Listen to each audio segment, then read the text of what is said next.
I have to be careful what I say. Where do I start?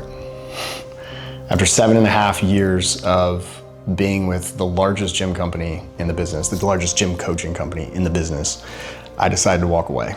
It's a crazy story because I went from a sales guy with no aspirations of growing in the business whatsoever to 3.5 years later, I became the CEO when we got acquired by a private equity firm. And then July 2025, put in my resignation. This past September was my last day at Gym Launch. A lot of people have asked me since I've left, why did I leave? Like, why did you go? There's a lot of things that are going on, and some that I'm willing to share and others that I'm not. I have a lot of friends at Gym Launch. I've built incredible relationships with so many people. I have so much respect for the team there. So backstory on this a little bit. When I became CEO of Gym Launch, we'd just gotten acquired. The consulting company at the time was working around a primary offer, looking at the data, and I was like, this isn't gonna fly. Within the first quarter, as a new CEO, I went to the private equity firm that bought us, and I was like, we need to change our offer. Now, bear in mind, private equity is very risk averse. And that was just like, whoa, why? I was fortunate enough that they trusted me at that point to be like, okay, you can go do this. Let's just make sure we track the data and all this stuff. So we switched it.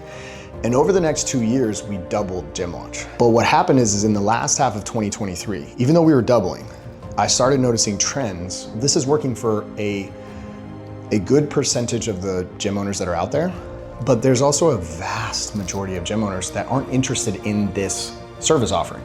They want something different. We don't have to change our current offer, but we need to add additional offers. And this is normal in business, right? When I go to McDonald's, they don't just have one thing to choose from. I lack the ability to clearly communicate how important this was for us as a business. And I take full ownership in that. The best way I can describe it, the reason why I left Gym Launch.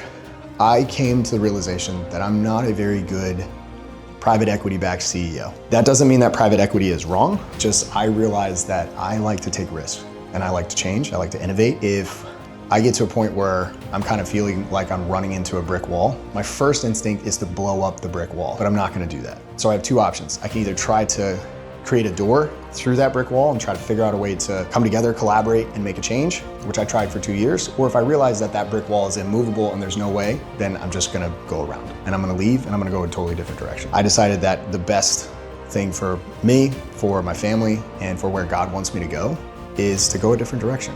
And I was fortunate enough to have Wolf. Tony and I, the founder, got connected a while back. It's a business model that I believe in. It's literally the exact business model that I would start as a gym owner. And I'm really excited for the growth that's gonna happen.